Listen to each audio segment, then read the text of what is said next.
우리 새해를 맞아 처음으로 드리는 또 수요 예배 가운데 주의 전에 나오신 사랑하는 성도님들께 하나님의 큰 은혜와 또 위로와 또 새 소망이 함께 하시기를 주님의 이름으로 간절히 축복합니다.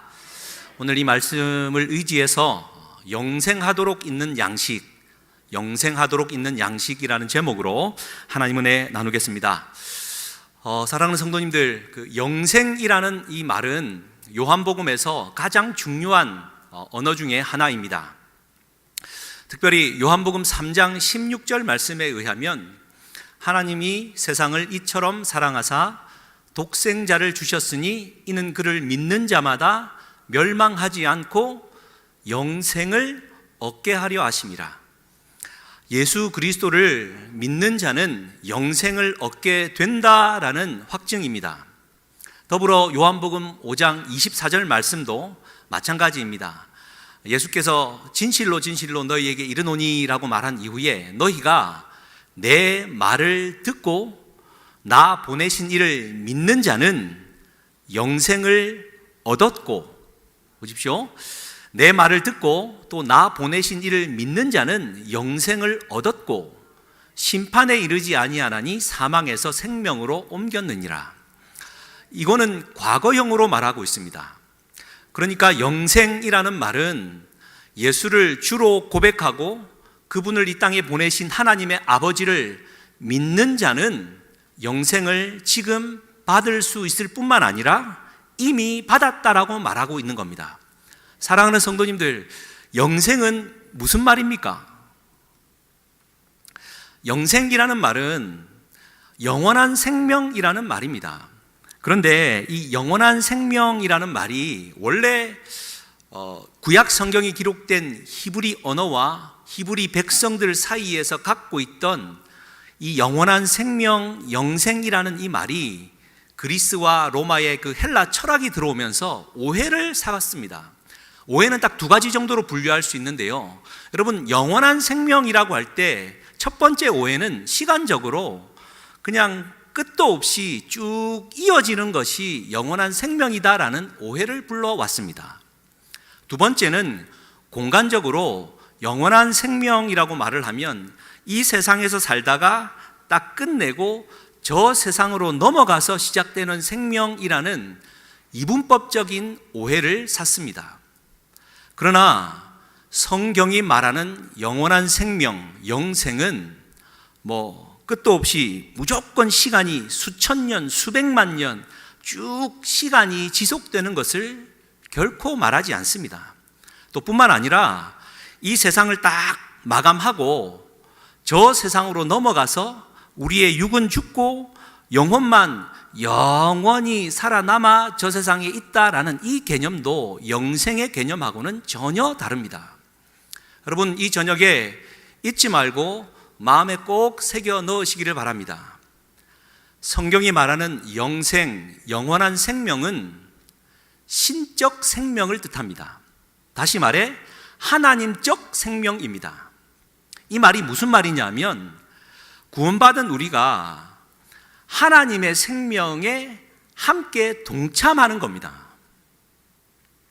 우리 하나님의 생명은 어떤 생명입니까? 전지전능하시고 그 무한하신 그 은혜와 그 무한하신 자유와 더할 나위 없는 풍성한 은혜가 있는 생명 아닙니까? 우리가 구원받고 영생을 얻었다라는 말은 내가 내 생명이 아니라 하나님의 생명을 상속자로 받았다. 내가 하나님의 그 풍성한 생명을 내가 지금 산다라는 뜻입니다. 그렇기 때문에 구원받은 영생을 얻은 우리는 결코 궁핍하거나 줄이거나 구속되어 있지 않습니다. 자유함이 있고 은혜가 넘치고 기쁨이 넘치는 풍성하다 못해 흘러 넘치는 그 생명을 신적 생명이라 말하는 겁니다. 근데 이 말과 대비되는 말이 또 이런 말을 씁니다. 여러분, 아담적 생명이라고 말을 하는데, 여러분 아시는 대로 아담이 에덴 동산에서 범죄한 이후에 저주를 받지 않습니까? 죄를 범한 아담은 그때부터 수고하고 땀을 흘려야지만 소산물을 얻게 되는, 말하자면 죽음이 드리워졌고 죽음에 관련된 그림자들이 그의 생을 고통으로 덮었습니다. 아담은 이 세상에서 일어나는 고통, 그리고 전쟁, 또 기근, 가뭄, 홍수, 이 모든 자연재해를 포함한 인간들 그 욕심으로 인해 점철된 그 전쟁을 포함한 모든 이 고난들의 삶이 극복되어야 되는 삶인 것이죠. 그러므로 우리는 지금 사랑하는 성도님들, 2002년도 새해 벽두에 앞서서 여러분 한 해 동안 돌아보는 삶, 또 앞으로 기대하는 삶, 하나님의 신적 생명을 갖기를 원하십니까? 아니면 여전히 아담적인 생명에 머물기를 원하십니까? 두말할 나위 없지요. 여러분, 그래서 우리 주님이 그 누가복음 4장에 이제 공생애를 시작하시면서 하나님의 말씀을 딱 펼쳐 읽지 않습니까? 이사야서 말씀입니다. 주의 신이 성령이 내게 임하였으니, 그러면 사시는 말씀이 무엇입니까? 포로된 자에게 자유를. 한마디 해야 되겠죠? 아멘 좀 하소. 주의 성령이 내게 임하셨으니, 여기에 출발이 있습니다. 그리고는 포로된 자에게 자유를, 눈먼 자에게 다시 보게 함을, 눌린 자에게 자유를, 그래서 주의 은혜의 해를 선포하는 것이 예수님 사역의 출발입니다. 무슨 얘기입니까? 아담적인 고통의 삶을 살고 있는 이 땅에 빛으로 오신 예수님께서 영생의 삶을 살아가도록 선포하시고 그 삶을 살 수 있다라고 길이 되어 주신 말씀 아닙니까? 다시 한번 우리 사랑하는 성도님들, 주님의 이름으로 간절히 축복하는 마음으로 2022년도를 진짜 영생을 받아 누리는, 영생의 삶을 살아가는 성령 충만한 주의 자녀들 될 수 있기를 주님의 이름으로 간절히 축복합니다. 근데 이 이야기를요, 구약 성경 시편 말씀에 뭐라고 되어 있냐면, 그 말씀 한번 띄워주시겠습니까? 82편 6절 말씀 같이 한번 읽겠습니다. 같이 한번 읽겠습니다. 내가 말하기를 너희는 신들이며 다 지존자의 아들이라 하였으나. 그러니까 구약 시편에 그러니까 하나님을 믿고 하나님의 백성 된 사람들을 가리켜 뭐라고 말을 했냐면 너희는 신들이라고 말했어요. 우리 사랑하는 성도님들, 여러분들은 신들입니다. 이 신들이라는 말 자체가 얼마나 중요한지요. 그러니까 단순히 우리는 그냥 이 세상 주어진 대로 그냥 따라가는 인생이 아니라 하나님의 생명을 고스란히 받아 지존자의 아들이 되었기 때문에, 하나님이 신이기 때문에 우리는 그 신적 생명을 받은 신들이라고 말하는 겁니다. 여러분, 보통 사람들이 아님을 믿고 자신감을 가지시기를 주의 이름으로 다시 한번 축복합니다. 제가 너무 순복음 목사 같습니까? 할렐루야. 근데 이 이야기를요, 우리 예수님이 요한복음 10장에서 34절에 인용을 하십니다. 한번 말씀 띄워주시면 여러분 찾으셔도 좋고요. 요한복음 10장 34절 말씀인데 같이 한번 읽겠습니다. 똑같은 말인데요. 제가 찾아서 읽어드리겠습니다. 예수께서 이르시되 너희 율법에 기록된 바 내가 너희를 신이라 하였노라 하지 아니하였느냐. 그러니까 예수님께서도 이 말씀을 귀중히 여기셨습니다. 이미 주의 성령이 내게 임하셨으니 라고 말을 할 때 우리는 하나님의 성령, 성신을 입은 하나님의 아들들로서 신령한 자들이다 라는 겁니다. 그래서 여러분, 구원받았다라는 말은 다른 말이 아니라 피조물인 우리가 창조주 하나님인 그 하나님과 다시 연결되었다라는 것이죠. 그래서 피조물에 지나지 않는 우리가 창조주 하나님의 그 풍성함을 끊임없이 공급받아 누리는 하나님의 상속자가 되었다라는 뜻입니다. 이 이야기를 가장 잘 설명해 준 것이 누가복음 15장의 탕자 비유 아닙니까? 하나님의 원래 아버지 아들이었는데 지 살고 싶은 대로 막 그냥 욕심 재산 받아서 놀러 갔다가 뭐 나갔다가 탕진하고 거지가 되지 않습니까? 그래도 아버지는 그래도 아버지 집에 가서 종이라도 될까 싶어서 돌아왔는데 아버지는 종으로 받지 않고 어떻게 받아주십니까?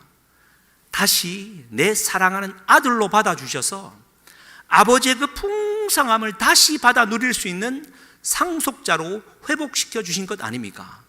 사랑하는 성도님들, 잊지 마십시오. 우리는 예수 그리스도를 믿고 영생을 받은 자들입니다. 영생은 죽어가는 그런 생명이 아니고 영원히 죽지 않는 시간의 연장도 아닙니다. 이미 여기에서 하나님의 풍성한 그 은혜와 사랑과 그 부유로운 그 하나님의 재산을 받아 누리며 살아가는 것이 영생임을 잊지 않았으면 좋겠습니다.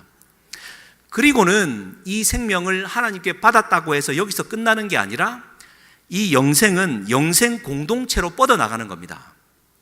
그래서 시편 133편, 지난번에도 한번 인용했는데요, 다시 한번 읽겠습니다. 같이 한번 읽겠습니다. 보라, 형제가 연합하여 동거함이 어찌 그리 선하고 아름다운고, 머리에 있는 보배로운 기름이 수염 곧 아론의 수염에 흘러서 그의 옷깃까지 내림 같고, 헐몬의 이슬이 시온의 산들에 내림 같도다. 거기서 여호와께서 복을 명령하셨나니 곧 영생이로다. 그러니까 하나님의 그 생명을 받은 우리는 그냥 혼자 신이 되어서 그냥 그 신적 생명을 받아 누리다가는 2단, 3단, 5단, 6단, 7단이 되는 거죠.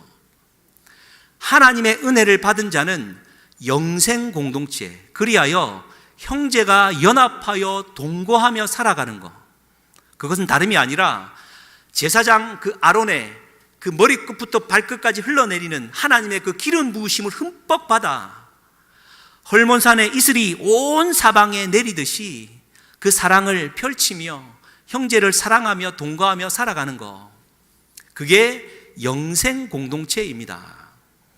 여러분, 우리가 요한복음을 대하면서 다시 한번 마음에 되새기기를 원합니다. 영생이라고 말하는 것은 하나님의 신적 생명을 받아 그 생명을 나누며 살아가는 것, 그게 곧 영생입니다. 그러면 이 영생 이야기를 마무리하면서 이 이야기가 분명히 떠오릅니다. 세례 요한이 예수님이 오실 길을 예비하지요.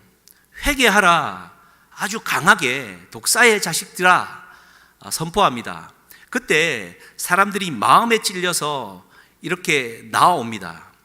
다시 말해 아담적 삶을 살아가고 있는 그 백성들에게 신적 생명이 무엇인지를 가르쳐 주죠. 부자들이 먼저 나왔습니다. 누가복음 4장 이야기입니다. 그랬더니 우리는 어찌하면 좋겠습니까? 말하니까 옷 2벌 있는 자는 옷 없는 자에게 나눠주고, 먹을 것이 있는 자는 없는 자에게 나눠주라 말합니다. 여러분, 단순히 옷과 음식을 나누는 것이 뭐 그리 영적이겠느냐 말하지만, 여러분, 아담적 삶을 살아가면서 착취당하고 아무리 노력해도 먹을 것이 없이 굶주리는 영혼들이 있단 말입니다. 그 영혼들을 예수 그리스도의 마음으로 품고 나눌 수 있는 것, 하나님 아버지의 생명이다 말입니다. 세리들이 와서 물었습니다. 우리는 어찌하면 좋겠습니까? 그러자 세리들은 부과된 것 외에는 더 이상 세금을 거두지 말라라고 말을 합니다. 무슨 얘기입니까? 여러분, 우리가 얼마나 자기에게 주어진 일을 충실히 안 하는 인간들입니까? 얼마나 많은 욕심과 욕망이 이끼처럼 끼어 있습니까? 여러분, 그 치과 관련된 한 회사에 여러분 1,900억 한 사람이 횡령을 했다라고 지금 많이 얘기가 많습니다. 여러분 1,900억 감이 오십니까? 감이 좀 오시는 분들 계신 것 같은데요. 전 도무지 감이 없습니다. 한 사람이 도무지 그러한 돈을 어떻게 횡령할 수 있나라는 마음도 들지만 다른 얘기가 아닙니다. 오늘날 아담적 삶을 살고 있는 이 세상은 결국 비리투성이고요, 욕심으로 얼룩져 있습니다. 최소한 하나님의 생명을 살아가는 자들이라 한다면 내게 주어진 일, 내게 맡겨진 공금, 하나님 나라를 위해 정직하게 쓰는 거, 그 하나님의 생명과 같다라고 말하고 있는 겁니다. 그리고 군인들이 왔습니다. 우리는 어떻게 할까요? 그랬더니 3가지를 말합니다. 첫 번째, 사람들에게서 강탈하지 말라라고. 여러분, 강탈해 본 적 없으시지요? 그런데 여러분, 나도 모른 채 우리는 많은 사람들의 것을 강탈하고 있습니다. 내 것은 내 거고 네 것도 내 거기 때문입니다. 욕심을 지적하는 거고요. 두 번째, 거짓으로 고발하지 말라라고 말합니다. 거짓말하지 말라라는 겁니다. 나봇의 포도원을 구하기 위해 아합이 얼마나 떼를 쓰고 나봇을 죽여버립니까? 이 세상이 그러한 삶을 살고 있습니다. 세 번째는 받은 급료를 족한 줄로 알라고. 여러분, 월급 얼마나 받으십니까? 또 한 달, 또 1년 연봉은 얼마나 되십니까? 그런데 문제는 오늘날 원래 내가 쓰던 소비 습관과 생활 패턴에 비하면 늘 월급은 모자랍니다. 받은 급료를 족한 줄로 알라라는 말은 무슨 얘기입니까? 내 삶의 패턴을 소비, 육적, 아담적 삶에서 돌이켜서 소비의 규모를 줄이고 하나님의 은혜에 합당한 믿음의 삶을 살아가라는 뜻 아닙니까? 사랑하는 성도님들, 아무쪼록 올 한 해 하여튼 신적인 생명을 받아 이 세례 요한의 이 강권적인 이 말씀도 아멘으로 받아 하여튼 은혜 가운데, 주님 은혜 가운데 풍성히 살아가는 저와 우리 모두가 될 수 있기를 주님의 이름으로 간절히 축복합니다. 요한복음 이야기로 좀 돌아올까요? 오병이어의 기적을 일으켰던 그날 저녁, 그리고 다음 날 새벽, 예수님은, 그리고 우리 하나님은 성난 파도와 미친 듯이 불어오는 광풍으로 하나님 아버지의 마음을 표현해 주셨죠. 또 그 새벽에 그 노도 광풍 위를 예수님이 걸어오시면서 예수님은 우리에게 보여주신 것이 이 세상은 그렇게 착취하고 강탈하고 무섭고 두려움에 떠는 삶이지만, 노도 광풍이 불어오는 삶이지만 너 거기에 함몰되거나 빠져서 허우적거리지 말고 그 위를 걸어 영적인 삶, 영생의 삶을 살아가라라는 모습을 우리에게 보여주셨죠. 뿐만 아니라 내가 있다, 안심해라, 두려워하지 마라, 그렇게 말씀해 주시는 주님을 배에 영접해 드리니까 노도 광풍이 언제 불었냐는 듯이 잠잠해졌고 배는 가려던 목적지에 순탄하게 이르게 되었다라는 이야기가 21절까지의 이야기였습니다. 그리고는 오늘 22절부터 사람들이 다음 날 고요한 아침을 맞이한 그날, 사람들은 다시 오병이어의 기적이 있었던 그곳으로 몰려왔습니다. 그런데 와서 보니까 배가 없고 그날 밤에 제자들이 배를 타고 가는 건 봤지만 예수님은 없었다라는 것을 보았다라고 성경은 기록하지요. 그 주변을 예수님을 찾아보았지만 예수님도 안 계셨기 때문에 자기들도 배를 타고 지금 가버나움으로 건너갔습니다. 그랬더니 예수님을 만납니다. 그때 사람들이 무슨 말을 합니까? 오늘 성경 말씀에 의하면 랍비여 언제 여기에 오셨습니까? 라고 이제 질문을 하지요. 25절입니다.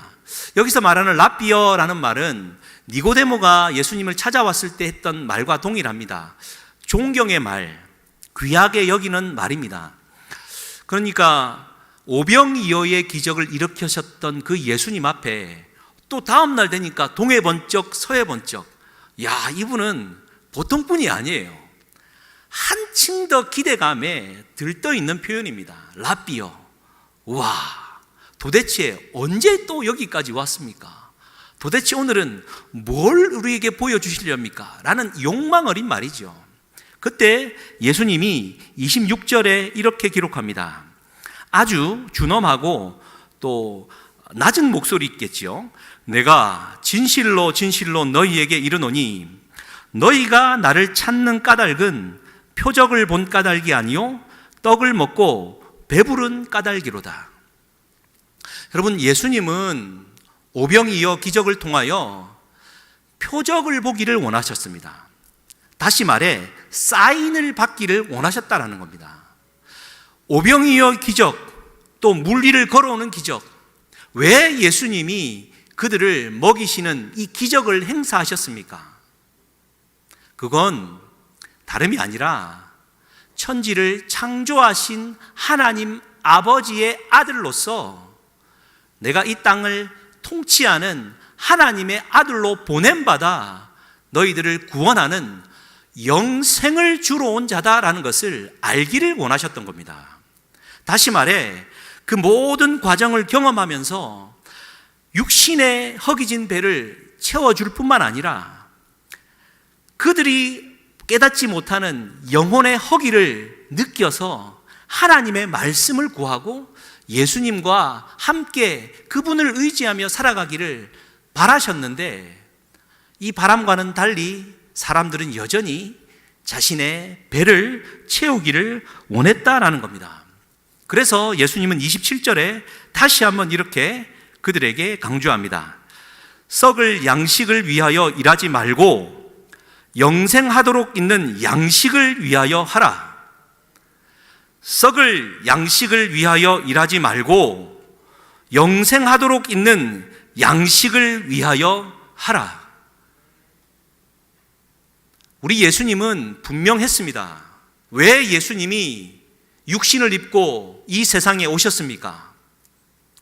그분은 여전히 썩을 양식을 위해 오늘도 생명을 탕진하고 생명을 낭비하며 살아가고 있는 어리석은 백성들에게, 아니 우리들에게 영생하도록 있는 양식이 있다라는 것을 알려주기 위하여 오셨습니다. 사랑하는 성도님들, 잊지 마십시오. 예수님이 왜 오셔서 십자가를 지셨습니까? 우리를 배불리 먹이고 부자 되게 하고 모든 문제를 해결받고 그렇게 이 땅 가운데 삶을 평안하게 살기 위해 오신 것이 결코 아님을 잊지 마십시오. 그분은 썩을 양식을 구하는, 그 썩을 양식을 채워주러 오신 분이 아니라 영생하도록 있는 양식이 있다라는 것을 가르쳐 주기 위해서 오셨단 말입니다. 그러면 예수 그리스도를 믿고 그분을 영접한 우리는 무엇을 구하며 살아가야 되겠습니까? 오늘도 썩을 양식 때문에 여러분 마음 썩지 않습니까? 썩어질 그 일 때문에 여러분 영생하도록 있는 양식을 폄하하고 있지는 않는지요? 여러분, 우리는 너무나도 중요한 2022년도 기로에 서 있습니다. 코로나가 어느 정도 일단락 되겠지요. 그러나 완전히 끝나지는 않을 겁니다. 그러면 우리는 어떠한 삶을 살아야 됩니까? 코로나가 끝나기만을 기다려야 되겠습니까? 오늘 우리는 썩어질 양식을 구했던 우리의 삶을 돌이키고 영생하도록 있는 양식이 있음을 기억하고 예수님을 의지하고 영생하도록 있는 양식을 구하는 자들이 되어야 되지 않겠습니까? 여전히 노도 광풍에 휩쓸리는 인생이 되어서야 되겠습니까? 여러분의 고용주가 월급을 안 줍니까? 제가 가서 받아드리겠습니다. 이 말은 염려하지 말라라는 뜻입니다. 누군가가 사기를 치고 도망갔습니까? 오죽했으면 사기를 쳤겠습니까? 사랑하는 성도님들, 하나님의 그 풍성하신 생명을 받은 여러분들은 신들인데, 하나님의 그 영원한 그 상속을 받은 상속자인데 썩을 양식 때문에 마음이 썩어 들어가서야 되겠습니까?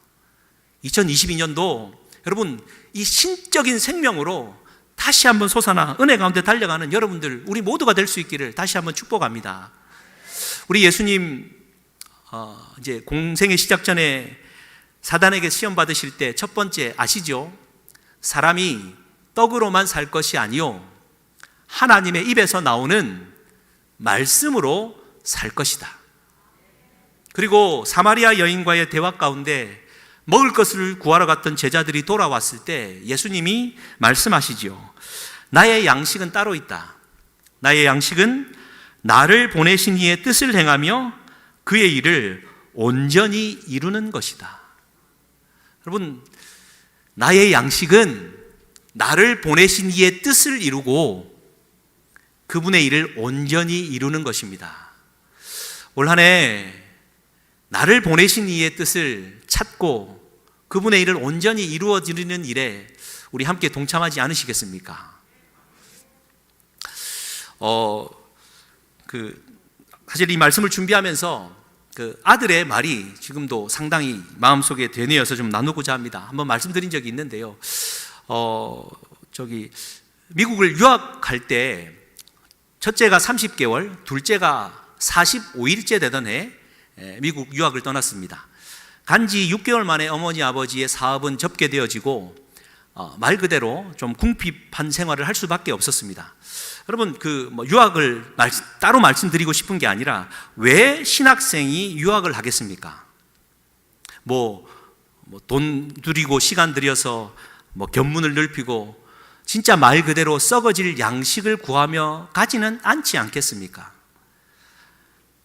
신학을 배우고 또 많은 다민족의 사람들을 만나고 그들이 하는 것을 배워서 영생하도록 있는 양식을 배우기 위함 아니겠습니까?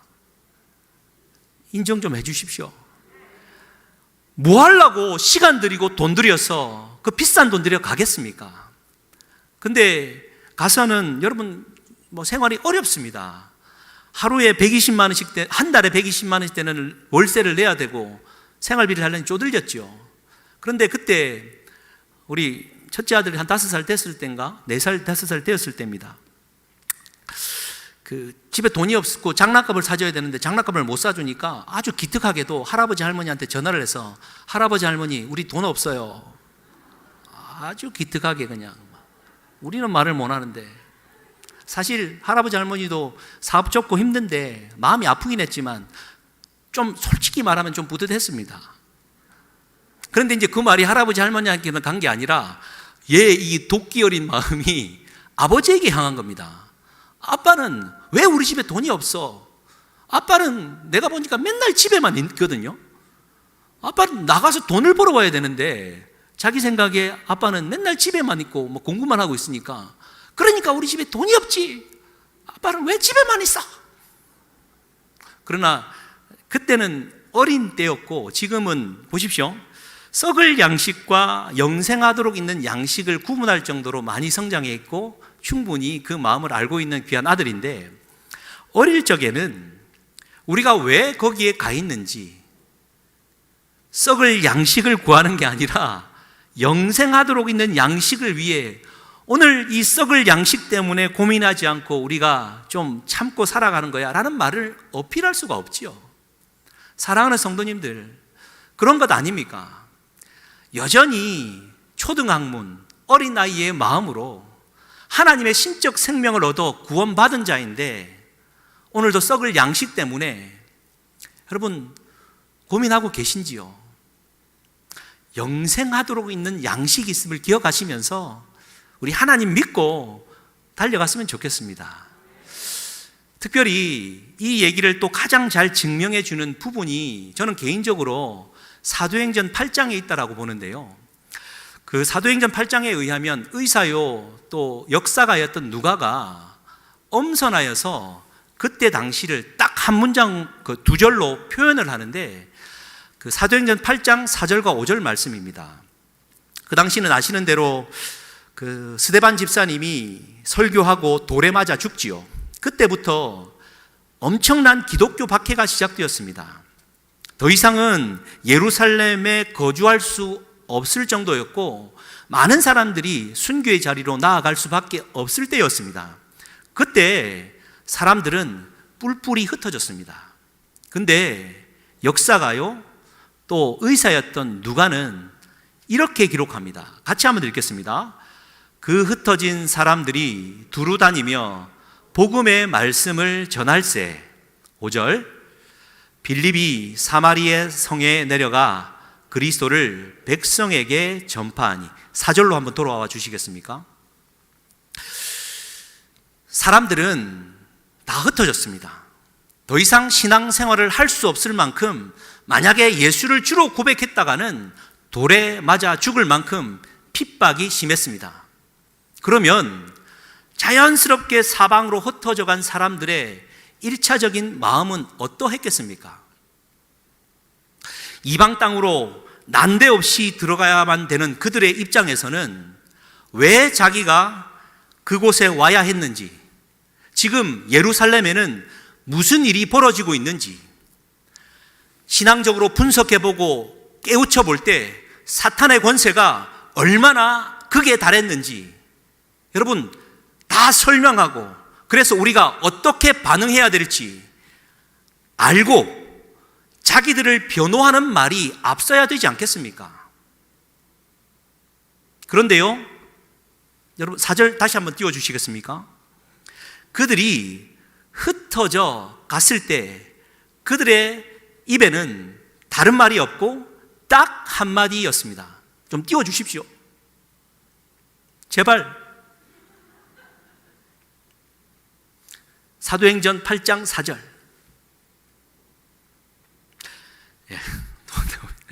흩어진 사람들이 두루 다니며 뭐요?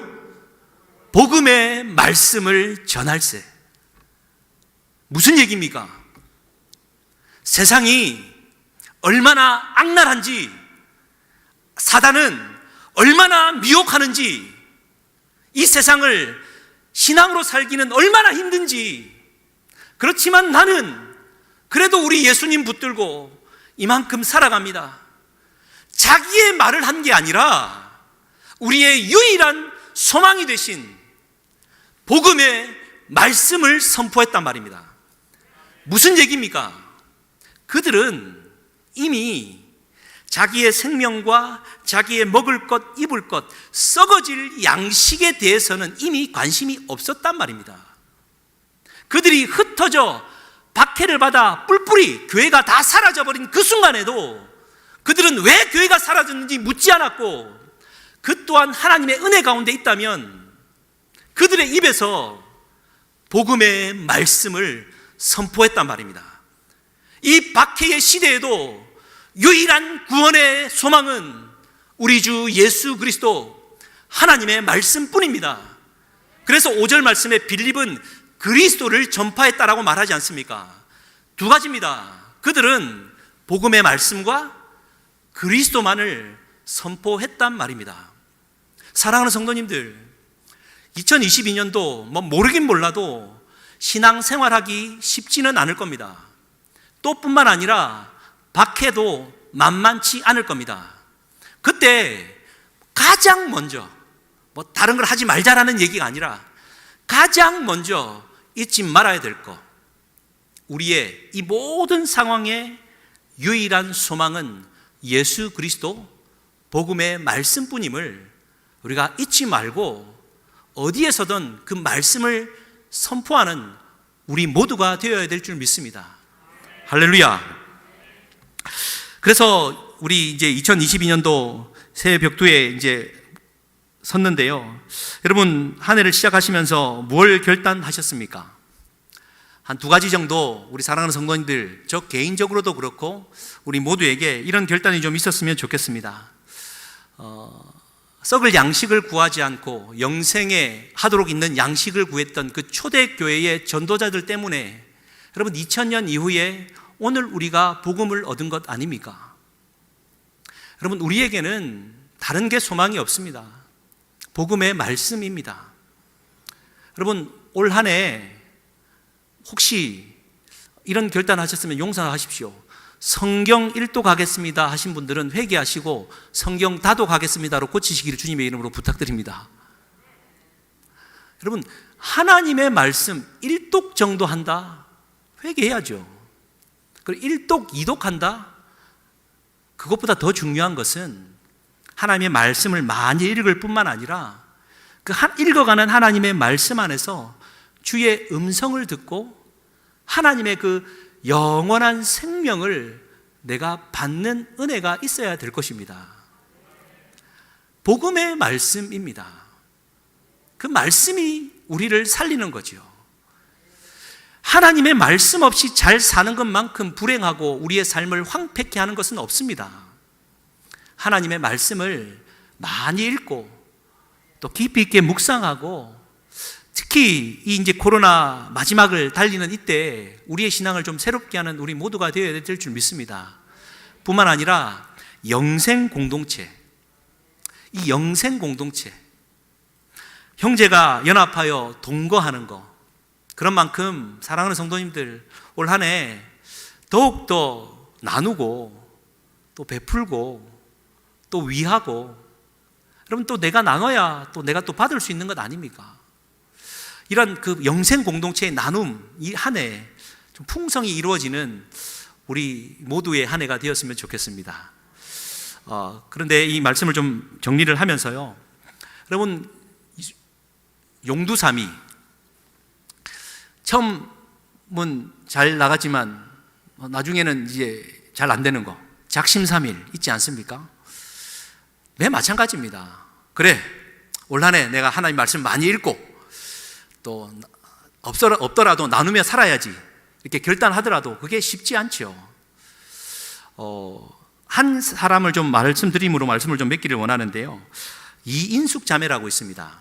그러니까 날 때부터 사지불구로 태어나 장애로 태어났습니다. 집은 너무나도 가난해서 사지불구자니까 교육은 생각도 못했습니다. 비천한 자기 인생을 비관해서 자살하려고 몇 번이나 시도했는데 실패했습니다. 그러던 어느 날 하나님이 정말 기적처럼 사마리아 여인을 찾아오듯 그 여인에게 찾아오셨습니다. 예수 그리스도를 만나 영원한 생명, 이 생명을 받고 보니까 이 자기가 아무리 비천하고 정말 보잘것없는 인생이었지만 나도 살아있는 이유가 있구나, 이렇게 태어났지만 나도 할 일이 있구나 라는 마음이 들더라 합니다. 그러나 삶은 변한 건 없었습니다. 그러나 그 여인 마음 안에는 풍성한 은혜가 임했고 제대로 배우지는 못했는데 이런 시를 이제 올립니다. 우리 한번 눈으로 보십시오. 연약한 몸이라도 바치어 성냥처럼 불을 밝힐 수 있다면 내 온몸이 타는 괴로움이 있어도 주님 당신의 말씀을 전하는 빛이 되어 어두운 세상을 밝히는 불이게 하소서. 주 예수 나의 당신이여, 나는 없다 할지라도 당신만 계시면 나는 언제나 있으며, 주 예수 나의 당신이여, 나는 있다 할지라도 당신이 안 계시면 나는 언제나 없다 함입니다. 작은 꺼져가는 생명이라도 주를 위한 빛이 되겠고 주님이 있어야 내가 있습니다 라는 고백을 했습니다. 그런데요, 지금으로부터 약 30년 전 1992년 정월 초, 아마 꼭 이맘때인 것 같습니다. 갑자기 사지가 움직이기 시작합니다. 자기도 깜짝 놀랬고 조금씩 움직이기 시작했던 사진은 어느새 완전히 회복이 되었습니다. 사실 이 이야기를 좀 준비하고 묵상하면서 기도했었습니다. 30년이 지난 이야기지만 2022년도 정월 초에 오늘 이 이야기를 나누면서 우리 사랑하는 사모님, 우리 사랑하는 성도님들, 투병 중에 있고 또 일어서야만 하는 사랑하는 성도님들에게 이러한 기적이 일어나기를 간절히 기도했었습니다. 이 시간 다시 한번 그러한 마음으로 축복합니다. 그런 기적이 일어나기를 주님의 이름으로 다시 한번 축복합니다. 다 깜짝 놀랐고 이 여인도 너무 놀랐습니다. 한 달쯤 지나 자신이 평소에 이렇게 좋아하고 존경하던 목사님을 찾아뵀는데 그 목사님도 너무 깜짝 놀라 너무 기뻤고 하여튼 너무 행복했답니다. 그런데 한 달쯤 지나 자기에게 찾아온 그 여인의 표정이 예전에 주님을 만나서 행복해했던, 여전히 사지불구로 있었던 그때보다 상당히 어두워 있었다는 것을 보게 됩니다. 그래서 자초지종을 물었더니 스스로 그 여인이 고백합니다. 자기가 이렇게 낫고 보니까 자기도 모르게 두려움과 염려, 걱정이 생기더랍니다. 왜냐하면 하나님이 낫게 해주시려거든 조금 더 일찍, 그때 그녀 나이 33살, 지금하고는 30년 전의 얘기입니다. 결혼 정년기도 다 지났고 왜 하필이면 지금까지 하다가 이제서야 고쳐주시나라는 원망이 들더랍니다. 사랑하는 성도님들, 여러분들은 어떠시겠습니까? 나는 아니라고 말씀하실 수 있으시겠습니까? 물론 그 여인은 그 이후에 몇 년 지나 95년도에 결혼을 하고 지금은 인천에서 잘 살고 있답니다. 사랑하는 성도님들, 우리는 그렇습니다. 하나님의 역사를 구하고 그 영생의 삶을 내가 받다 한다 하더라도 우리의 시선은 결국 썩어질 양식에 여전히 우리의 시선은 가 있는 연약한 자임을 인정하십시다. 그러나 그런 연약함에도 불구하고 하나님은 하나님의 완전하신 때가 되어 그 여인을 고쳐주셨고 그 여인을 통하여 이 귀한 찬양이 김석균 목사님을 통하여 우리에게 고백된 것 아니겠습니까? 우리 이 찬양 함께 좀 고백하면서 마음속으로 하나님, 이 여인에게 임했던, 이인숙 자매에게 임했던 그 기적 내게도 베풀어 주시되 만약 그 기적이 내게도 임한다 하더라도 하나님, 썩어질 양식을 구하지 않고 영생하도록 있는 양식에 만족하며 주님 나라를 위해 살겠습니다. 우리 주님은 완전하신 분이십니다. 이렇게 한번 고백하며 마무리했으면 좋겠습니다.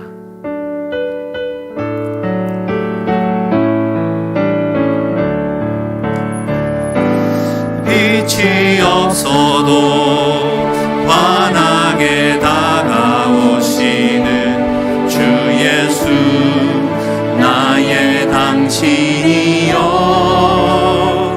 음성이 없어도 똑똑히 들려주시는 주 예수, 나의 당신. 한 번 더 고백합니다. 빛이 없어도 환하게 다가오시는 주 예수, 나의 당신이여. 음성이 없어도 똑똑히 들려주시는 주 예수, 나의 당신이여. 당신이 있음으로 나도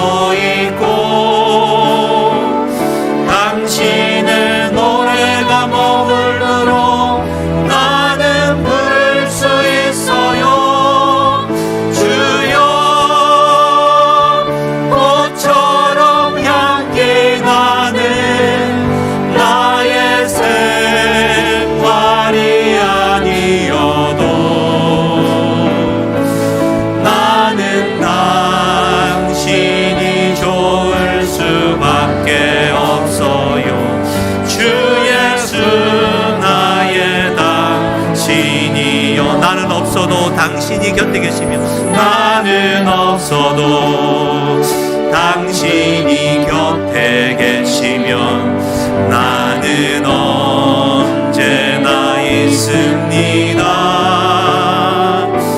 나는 있어도 당신이 곁에 계시면 나는 언제나 우리 한 번 더 고백합니다. 나는 없어도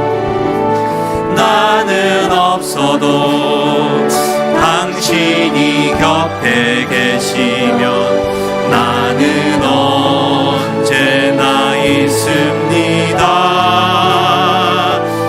나는 있어도 당신이 곁에 없으면 나는 언제나 없습니다. 당신이 있음으로 나도 있고 당신의 노래가 머물러 나는 부를 수 있어요. 주여 꽃처럼 향기하는 나의 생활이 아니어도 나는 당신이 좋을 수밖에 없어요. 주 예수 나의 우리 주님은 완전합니다.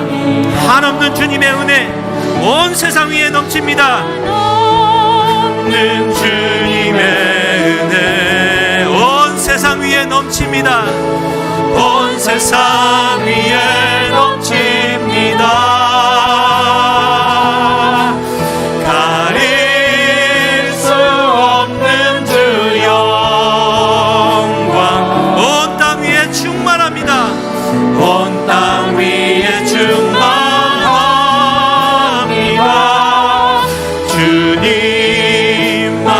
주님만이 길입니다. 복음의 말씀 그리스도만이 해답입니다. 우리 그 길 따라갑니다. 그날에 우리 이루 주님만이 완전합니다. 주는 완전. 마지막으로 한 번 더 고백합니다. 한없는 주님의 은혜 온 세상 위에 넘칩니다. 없는 주님의 은혜 온 세상 위에 넘칩니다. 가릴 수 없는 주 영광 온 땅 위에 충만합니다. 주님만이 길이오니 주님만이 길이오니 주님의 그 길만을 따라가겠습니다. 썩어질 양식을 버리고 영의 양식을 구하는 인생이 되겠습니다. 그날에 우리 이루신 주는 완전합니다. 주여 한번 부르고 기도하시겠습니다. 주여 하나님 아버지 썩어질 양식을 구해왔던 2021년도가 저물게 하여 주시고 또 새로운 한 해를 결단하며 나아가게 하시니 감사합니다. 하나님 올해는 영의 양식 하나님 영생하도록 있는 양식을 구하는 하나님의 풍성한 생명에 사로잡힌 자가 되게 하여 주시옵소서. 하나님의 신에 감동된 자가 되어 하나님의 신들로 불리는 자들이 되게 하여 주셔서 하나님을 영원롭게 하려면 믿음의 삶을 살아가게 하여 주시옵소서. 눌러붙었던 사지가 새 힘을 얻고 회복되는 역사가 있는 한 해가 되게 하여 주시네. 끝까지 하나님의 영혼을 붙들고 주를 찾는 인생이 되게 하여 주셔서 올 한 해도 여전히 썩어질 양식을 구했던 나의 삶을 용서하여 주시고 영생하도록 있는 양식을 구하며 오늘도 하나님의 생명에 감화와 감동을 더하여 주시고 기쁨과 즐거움과 세임과 산송을 가지고 힘차게 출발하게 하여 주시옵소서. 우리는 알 수 있고 우리 주님의 생명이 우리 가운데 있사오니 치유하여 주시고 낫게 하여 주시고 일으켜 세워 주시고 오장 육